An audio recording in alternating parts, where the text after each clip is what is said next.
You think a rear-end crash in California is automatic money? That belief is a trap. I'm Steve Sweat, a California personal injury attorney, and I see insurers do the same thing all the time on these cases. Admit fault, but then quietly guide your case on damages. They label injuries as minor, call treatment excessive, and blame pain on pre-existing problems. If you don't counter each move with records and California law, your settlement gets cut to the bone. Here's what you need to know right now. The crash may be simple, the claim is not. Your value lives or dies on documentation, timing, and consistency. Over the next few minutes, I'll walk you through the playbook and how to shut it down. Protect your rights before you sign anything. Once you sign a release, your case is over forever. So let's start with the biggest myth, the myth of the open and shut case. Rear-end collisions feel straightforward. The driver behind must maintain a safe distance. In California, Vehicle Code 21703 says as much. You can't follow more closely than is reasonable.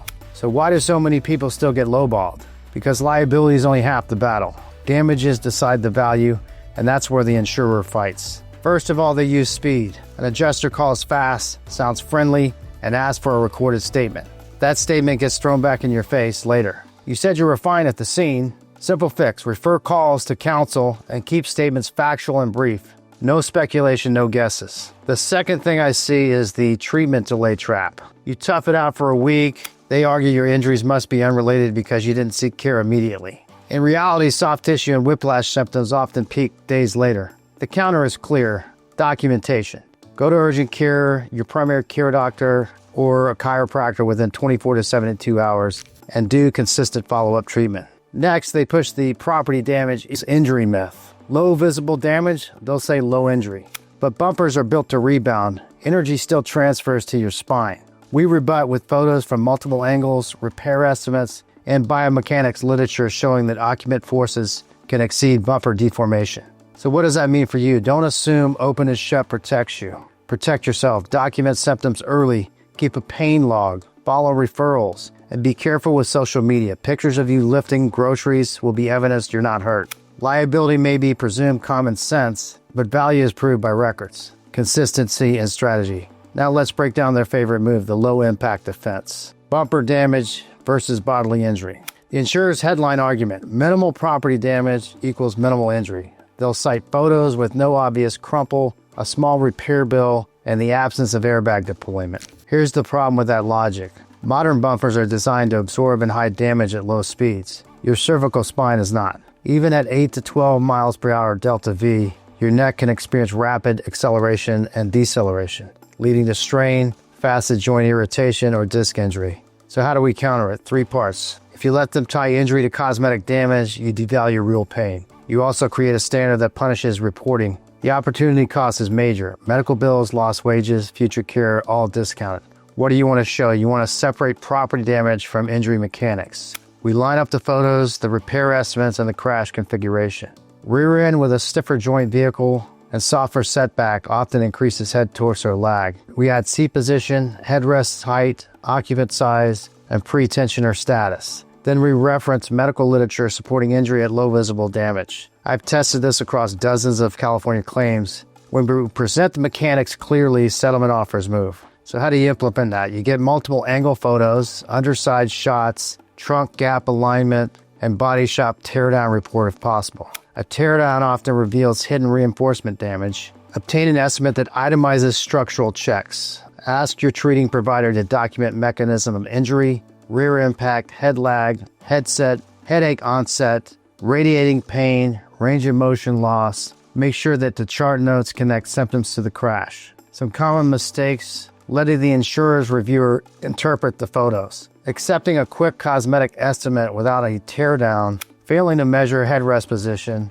not reporting dizziness or visual disturbance that starts later. So what if you do this right? Your claim reads like a clear story, not a debate about bumpers. You build credibility. You anchor the discussion in biomechanics and medicine, not impressions. Most people think small repairs kill value. Surprisingly, when we prove occupant forces and document clinical findings, we recover fair damages even with low visible damage. Now the next tactic is even sneakier. They weaponize your medical history. The insurer will comb your medical records for anything: old sports injuries, degenerative disease, prior chiropractic notes, and say, you were already hurt. In California, that's not the end of the story. The eggshell plaintiff rule applies, which means you take the injured person as you find them. If a crash aggravates a pre-existing condition, the at-fault driver is liable for the aggravation. Why this matters: if you buy the old injury argument, you lose the most authentic part of your case, your vulnerability. Many adults have age-related degeneration on imaging. That's normal. The crash can convert quiet degeneration into symptomatic pain. The opportunity cost of not pushing back is huge. Your pain gets labeled baseline, your treatment unrelated, and your wage loss a personal choice. What we need to present is establish a baseline versus post-crash change. Baseline might be occasional stiffness, no radicular pain, no functional limits. Post-crash could be persistent neck pain radiating to the shoulder, numbness in your fingers, reduced sleep, documented spasms, positive orthopedic tests, or new imaging findings that show annular tear or increased disc protrusion size. We tie timeline to care: date of crash, first provider visit, progression of symptoms, referrals to physical therapy, pain management, or imaging. How do we implement this? You tell your providers about prior issues honestly. You should absolutely disclose what hurt before and how it felt. Then be precise about what's new: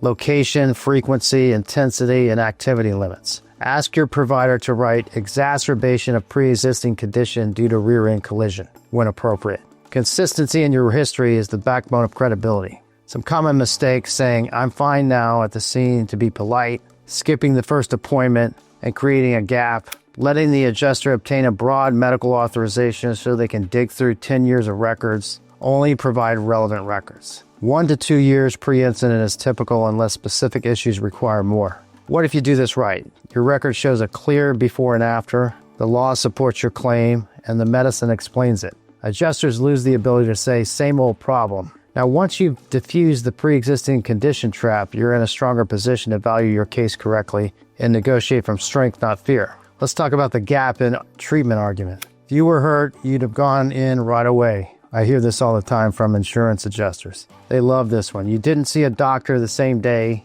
so the injury must be unrelated. They frame any delay, 24 hours, 3 days, a week, as proof the crash didn't cause your pain. First of all, here's what they ignore: adrenaline. After a collision, your body floods with stress hormones that blunt pain. It's like temporary numbing spray. Soft tissue and whiplash symptoms often peak days later as inflammation sets in. Headaches, dizziness, and radiating pain can emerge once you try to work, drive, or sleep. The second thing I see is you went to the wrong provider excuse. If you see your primary care doctor or urgent care instead of the ER, they call it minimal. In reality, many people choose urgent care for speed or costs. What matters is that you sought evaluation and that the chart links your symptoms to the crash. So how do we counter this? We document the clock: date and time of the crash, first symptom notes, first medical visit, and each follow-up. We capture early symptom reports, even same-day patient portal messages, an email to HR about taking time off, or a text to a family member describing neck pain.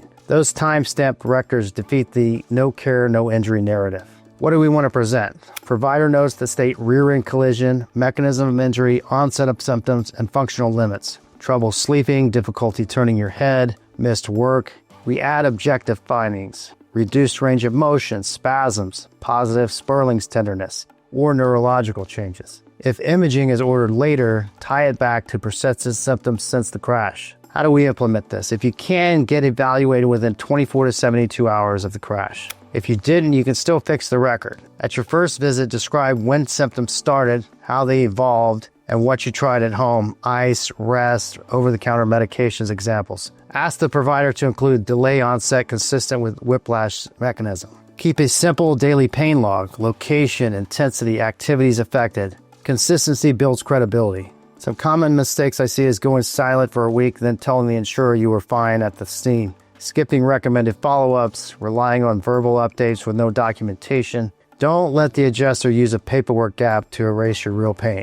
Put it in writing and keep the care consistent. So what does that mean for you? You should absolutely close any treatment gaps with accurate, dated notes and timely care. Adrenaline mask, inflammation lingers. Early documentation, medical charting, messages, and a pain log turn their gap argument into your timeline of injury. Let's talk about the recorded statement pitfall. An adjuster asks you just a few questions, says it will process your claim, and hits record. The goal is to lock you into imprecise language before you've seen a doctor or reviewed the scene. Here's why this hurts. You're in pain, you're stressed, and you're trying to be polite. You guess at speed, say you're okay, or forget a symptom that flares up later. Weeks after you see a specialist, they play it back. You said no pain. That undercuts credibility and gives them leverage to deny or discount your treatment. So how do you protect yourself? Number one, you're not required to give a recorded statement to the other driver's insurance. Decline politely and direct them to your attorney. Number two, if you speak to your own insurer, keep it factual and brief.